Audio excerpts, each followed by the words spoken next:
Salut à tous. Alors, un peu sur le même modèle que Snap, je vais faire une vidéo juste sur une phase de jeu, sur laquelle je vais essayer d'aborder des principes qu'il faut qu'on améliore. Alors, je vais aborder trois points. Premier point, le, le principe des lignes de vue. Deuxième point, punir les hors-positions. Et troisième point, gagner l'objectif mais perdre le teamfight. Alors, on y va. Cinq, quatre, trois, deux, un. Les attaquants approchent. Arrêtez le convoi.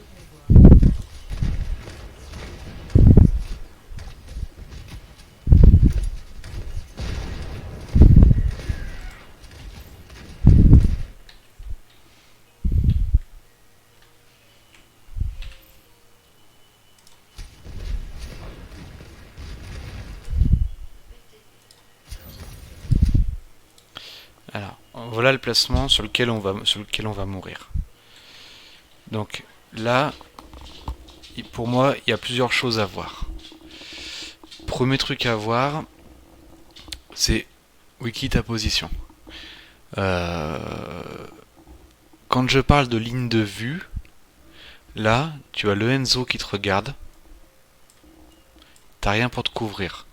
Toi, tu penses que les dégâts ils viennent que d'ici, donc du coup tu te mets à couvrir là. Ce qui fait sens. Sauf que ce que t'as pas vu, c'est qu'il y a l'autre Tintin ici. Et au Tintin ici, tu lui donnes ta ligne de vue. Euh, Et en lui donnant ta ligne de vue, tu vas te faire punir. Et c'est ce qui va se passer ce qui va se passer. Tu vas être le premier à mourir. Donc on remet play.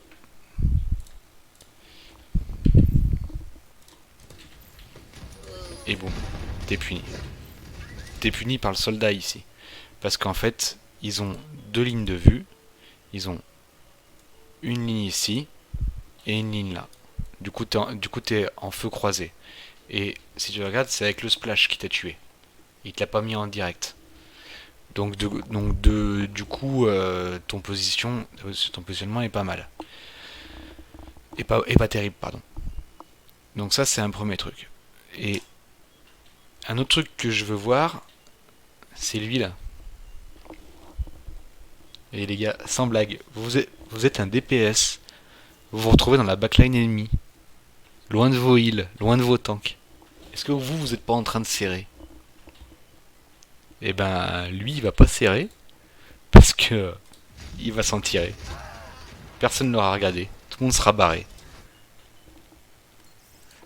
Tout le monde sera barré, et lui, il aura toujours sa place. Et donc, on sera redescendu.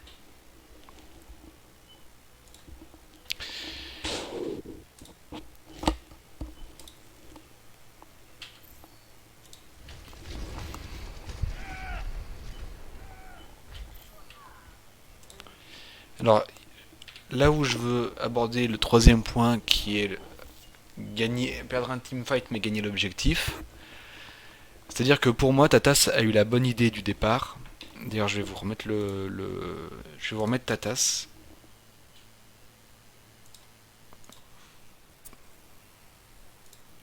Trois. Prêt au combat. Pour moi, Tatas, il fait exactement ce qu'il faut. Un. Les attaquants approchent. Escortez le convoi. Bon, là, tu donnes ton shield par contre. Là, tu te mets derrière le payload. C'est bien, tu te sers du payload pour régène. Tu gagnes du terrain. Tu te caches, tu régènes. Très bien. Tu retournes. Voilà. Et c'est ici que tu vas mourir. Voilà. Et là, comme tu vois qu'il se passe plus rien, tu commences à être un peu perdu. Mais tout le passage, tout le passage où tu amènes. Descends. Merci. Voilà. Tout ton plan de jeu qui est de venir ici, de te servir du payload pour te cacher, de faire avancer le payload, d'avancer en dessous du Enzo pour pas lui donner la vue, de te mettre ici pour régène, de recontinuer à faire le petit bond et de t'amener là-dessous et de t'arrêter là-dessous, là où le Enzo peut pas te toucher et où eux ils sont obligés de descendre parce qu'ils ont quasiment pas d'angle. Pour moi, le plan de jeu, ton plan est bon. Tu viens, tu t'arrêtes pour que le payload avance, tu vas te mettre ici, tu régènes, tu fais le dernier bond qui te manque et t'amènes le payload. Pour moi, ton plan de jeu est bon, Tatas. Et pour moi, c'est ce qu'on aurait dû tous faire. Et c'est là que je veux parler du point 2 et du point 1 et du point 3, qui est les lignes de vue. Typiquement, en faisant le mouvement qu'il a fait Tatas, il est hors de vue du Enzo en haut, donc même si le mec il touche sa race, il s'en bat le sgeg. Et même et, euh, et il joue l'objectif, c'est-à-dire il fait avancer le payload. Il prend pas de fight s'il n'y a pas besoin. Voilà. Donc ça c'est pour les. Et pour le point du hors position, on va se remettre juste le passage, juste la séquence avec le Enzo depuis le début et on va se concentrer sur lui. On va juste regarder le Enzo. Prêt au combat.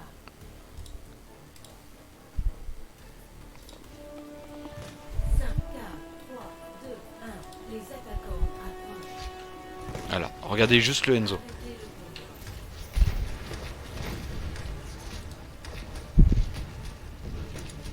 Merde.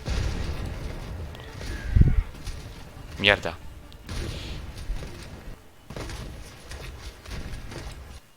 1. Les attaquants Voilà. approchent. Regardez juste le Enzo. Regardez sa vie. Regardez ce qui se passe pour lui. Il pique en décalant. Impeccable. Il prend des dégâts, il recule. Impeccable. Il la retente. Impeccable, ça marche pour lui. Il se met en haut, impeccable. Hop, là il voit le loucho qui va le chasser. Où il sert. Où il sert. Et non, il s'en bat les couilles. Il est à nouveau tranquille. Faut se rendre compte que à un moment, le Enzo, il s'est retrouvé avec 3 mecs autour de lui. Hein. Je pense que le mec, il a dû marquer la culotte quand il vous a tous vus. Hein.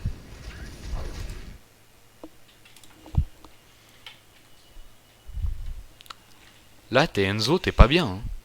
Hein. T'es Enzo, t'es pas bien. Là, tu te dis, il se retourne, je suis mort. Jamais mon Rodog, il me sauve.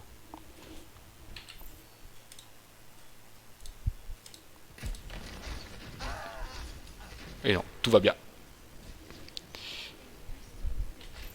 Voilà. Donc ça, c'est une notion qu'il faut qu'on arrive à se trouver.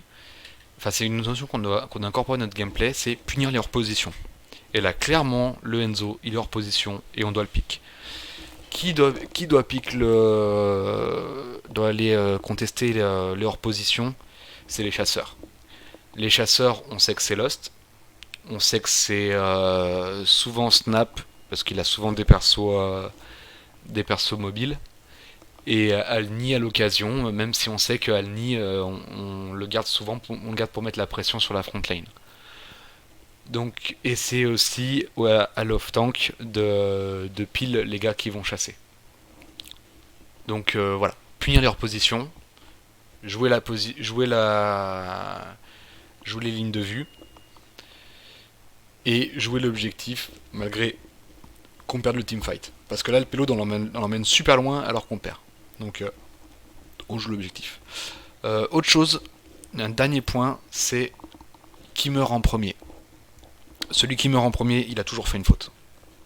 1. Prêt au combat.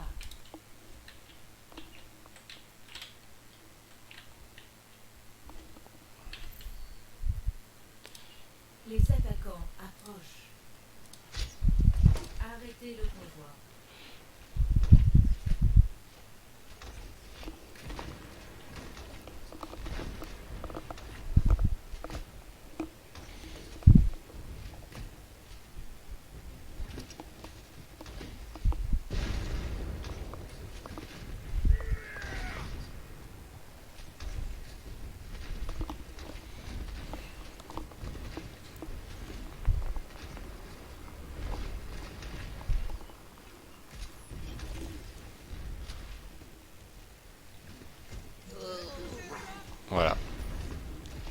on sait qui est mort en premier.